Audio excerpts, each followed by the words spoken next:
Hello दोस्तों, स्वागत है एक्सेल के एक नए लेक्चर में जहाँ पे हम बात करेंगे कि आप किस तरह से चार्ट को फॉर्मेटिंग कर सकते हो। तो लास्ट के लेक्चर में हमने देखा था कि आप किस तरह से चार्ट ऐड कर सकते हो और उसको मैनिपुलेट कर सकते हो। अगर वो वीडियो नहीं देखा तो आप यहाँ पे आई बटन पे क्लिक करके वो वीडियो देख सकते हो। तो आज की इस लेक्चर में मेनली हम 4 पॉइंट के ऊपर डिस्कशन करेंगे। फर्स्ट है फॉर्मेटिंग द एक्सेल चार्ट और बाकी के 3 पॉइंट बहुत इंपॉर्टेंट है, स्पेशली लास्ट वाला। तो चलो स्टार्ट करते हैं। तो अभी हम बात करेंगे कि आप इस चार्ट को किस तरह से फॉर्मेटिंग कर सकते हो। जैसे कि अभी मैं इस चार्ट को सेट करता हूँ, जिससे मैं इस चार्ट को सेट करता हूँ वैसे 2 टैब एक्टिव हो जाएंगे, जो कि है चार्ट डिजाइन और फॉर्मेट। तो चार्ट डिजाइन में हमने ऑलरेडी डिस्कस किया है कि चार्ट स्टाइल में जाके आप नंबर ऑफ फॉर्मेट सेट कर सकते हो। जैसे कि मैं कुछ फॉर्मेट सेट करता हूँ कुछ इस तरह से। अगर आप हरी में हो, आपके पास टाइम नहीं है, तो आप सिंपल कोई भी फॉर्मेट आप यहाँ से सेट कर सकते हो। लेकिन अगर आप ज्यादा ग्रीडी हो जाते हो, अगर आपको इस चार्ट को आपके अकॉर्डिंग फॉर्मेटिंग करनी है, तो आप वो भी कर सकते हो। जैसे कि अभी मैं simple a particular format set करता हूँ जो कि डिफॉल्ट है, और मुझे ये जो ब्लू है जो कि फूड है, इसका जो कलर है उसको चेंज करना। तो उसके लिए मैं फॉर्मेट टैब में जाता हूँ, उसके बाद इस ब्लू को मैं सेट करता हूँ।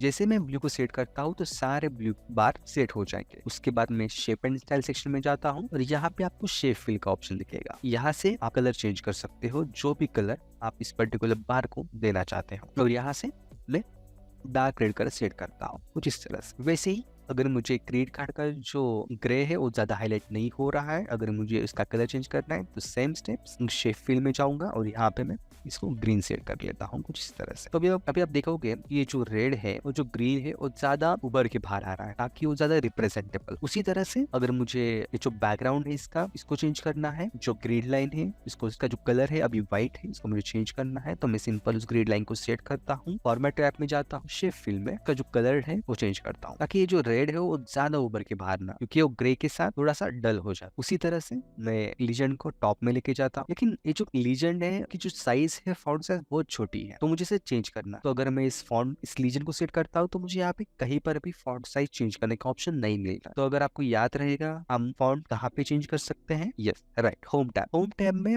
हम फॉन्ट को चेंज कर सकते हैं। फॉन्ट सेक्शन आप सिंपल यहाँ पे क्लिक करो इस पर्टिकुलर फॉन्ट इंक्रीज ऑप्शन पे और फॉन्ट इंक्रीज कर सकते हो कुछ इस तरह से। आप चाहे तो इसको बोल्ड कर सकते हो, मैं इसको बोल्ड पे आइकॉन पे क्लिक करके इसको बोल्ड कर। वैसे ही हम चार्ट का जो टाइटल है इसका भी फॉन्ट चेंज करते हैं और बोल्ड करते हैं। इसी तरह से आप आपके एक्स एक्सिस वाई एक्सिस इनको भी बोल्ड कर सकते हो कुछ इस तरह से। इस तरह से आप आपका जो भी चार्ट है उसको फॉर्मेटिंग कर सकते हो। तो ये जो एक्सेल चार्ट हमने यहाँ इस शीट में ऐड किया है वो एक ही शीट में है, मतलब डेटा भी एक शीट में है और चार्ट भी एक शीट में है। तो इसलिए हम इस चार्ट को नई शीट में मूव करेंगे। तो कैसे करेंगे, चलो इसके बारे में बात करते हैं। अभी जो हमने चार्ट ऐड किया है हमने Q1 क्वार्टर 1 शीट में ही ऐड किया है। तो अगर आपको याद रहेगा कि जब हमने फर्स्ट टाइम चार्ट इंसर्ट किया तो चार्ट यही पे ऐड हुआ था, जो कि हमारे शीट के ऊपर ओवरलैप हो रहा था। तो इसलिए हमने उसको ड्रैग किया, यहाँ पे पुट किया, उसके बाद हमने इसको यहाँ पे ड्रैग किया क्योंकि ओवरलैप हो रहा था। लेकिन अगर आप चाहो तो इस पर्टिकुलर चार्ट को एक नई शीट में ऐड कर सकते हो ताकि वो आपका जो ऑलरेडी एग्जिस्टिंग डेटा है उसके साथ ओवरलैप ना हो। तो उसके लिए आप सिंपल चार्ट को सेट करो।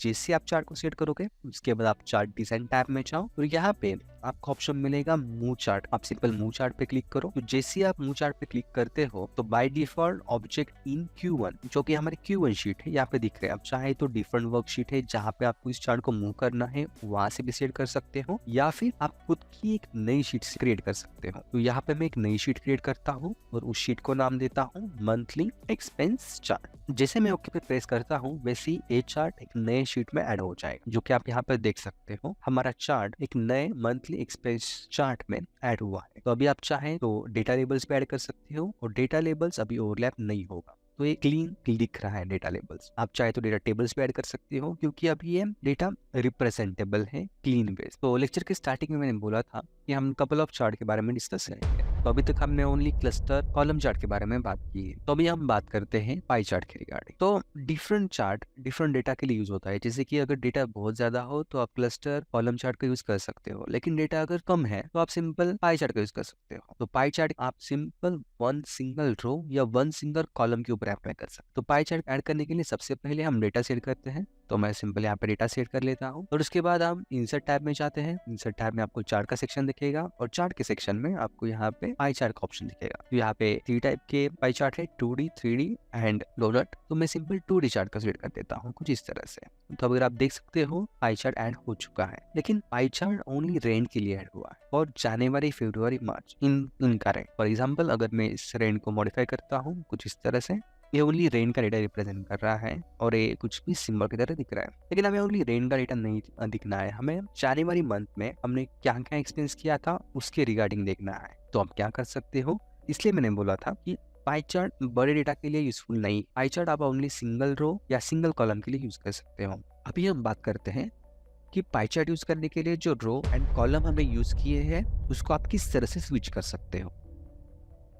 तो अभी मुझे ओनली जनवरी मंथ में मैंने जो भी एक्सपेंस किए हैं उसका डिस्ट्रीब्यूशन देखना है पाई चार्ट में। तो मैं इस डेटा को मैनिपुलेट करता हूँ कुछ इस तरह से। तो आप अभी देख सकते हो कि ओनली जनवरी मंथ का रेंट दिखा रहा है, क्योंकि वो इसको एक ही रो मतलब इतना ही रो को रीड कर रहा है, रेंट और जनवरी मंथ, क्योंकि उसको लग रहा है कि मुझे रेंट मतलब वो अभी कॉलम रीड कर रहा है। अगर आप देखोगे तो जनवरी मंथ का कॉलम रीड कर रहा है और उस रिस्पेक्ट में ओनली रेंट देख रहा है, लेकिन हमें ऐसा नहीं, उल्टा चाहिए, हमें उसने जनवरी मंथ का डेटा रिप्रेजेंट करना चाहिए और उन सारे डेटा को रेंट फूड के अकॉर्डिंग डिस्ट्रीब्यूट करना चाहिए। तो इसके लिए आप क्या कर सकते हो, चार्ट डिजाइन टैब में जाओ और यहाँ पे डेटा सेक्शन मिलेगा, डेटा सेक्शन में स्विच रो और कॉलम ये ऑप्शन को आपको क्लिक करना है, क्योंकि हमें यहाँ पे स्वैप डेटा करना है, राइट, क्योंकि हमें ओनली जनवरी मंथ का डेटा नहीं देखना है, हमें रेंट फूड और इनका डिस्ट्रीब्यूशन देखना है। तो जैसे मैं इस डेटा को क्लिक करता हूँ तो आप देख सकते हो अभी ये जनवरी मंथ का डेटा शो कर रहा है with respect to all the bills which is rent food phone. अभी ये हुआ कि आप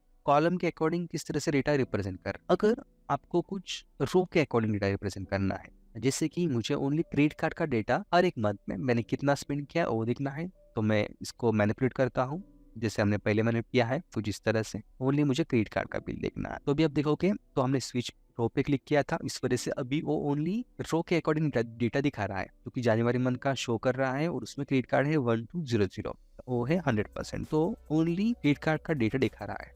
तो अगर मैं इसको चेंज भी करूँ, इंक्रीज भी करूँ, फिर भी वो रो के अकॉर्डिंग ही दिखा रहा है, लेकिन अभी मुझे डेटा शो करना है कॉलम के अकॉर्डिंग। तो इसको मैं डेटा, तो इसलिए मैं स्विच रो एंड कॉलम में फिर से एक बार क्लिक करता हूँ। तो अभी वो क्रेडिट कार्ड का भी दिखाएगा मुझे हर एक मंथ के अकॉर्डिंग डिस्ट्रीब्यूट करके जिस तरह से। तो याद रखना, पाई चार्ट आप सिंपल रो या सिंपल कॉलम के लिए अप्लाई कर सकते हो। तो अभी तो हमने चार्ट बना दिया, उसको फॉर्मेटिंग भी कर दिया। अगर मैं चाहता हूँ कि इस चार्ट को प्रिंट करना है तो हो सकता है प्रिंट प्रॉपरली ना आए, हो सकता है आपका आधा चार्ट एक पेज पे हो, आधा चार्ट अलग पेज पे हो, या फिर ऐसा भी पॉसिबिलिटी है कि प्रिंट करते वक्त मार्जिन सही नहीं है, मे बी स्केलिंग सही नहीं है, या फिर पेज के एक ही साइड में चार्ट आया है, पूरा आधा पेज पूरा ब्लैंक है। तो प्रॉपरली आप किस तरह से प्रिंट कर सकते हो ये हम नेक्स्ट वीडियो में देखते हैं। तो मिलते हैं नेक्स्ट वीडियो में, तब तक के लिए गुड बाय, टेक केयर।